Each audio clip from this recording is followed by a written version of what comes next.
વડનગર ઇતિહાસની મહાન નગરી કહું કે ભવિષ્યની ઝલક. ત્યાંના કીર્તિ તોરણમાં 14મી સદીના ચાલુક્ય વંશના રાજા દ્વારા બનાવાયેલ આ પથ્થરોથી બનેલી મૂર્તિઓ જાણે કોઈ કહાની રજૂ કરી રહી હોય.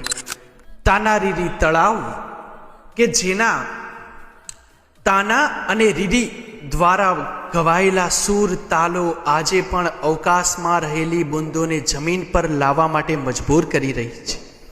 તેમની યાદમાં બનાવાયેલ તાનારીરી તળાવ, હટકેશ્વર મહારાજનું મંદિર કે જ્યાંની સ્વયંભૂ ઉત્પન્ન થયેલી મૂર્તિ કે જેના ગર્ભમાંથી આજે પણ હોમનો અનુનાદ સંભળાઈ રહ્યો છે.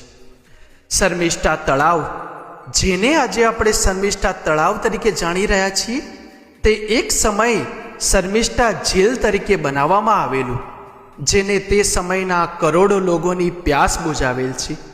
વડનગર ના માત્ર એક ગામ, તે તો ગુજરાતનું એક ઐતિહાસિક નગર છે કે જેના વગર આજે પણ ગુજરાતનો ઇતિહાસ અધૂરો જણાય છે.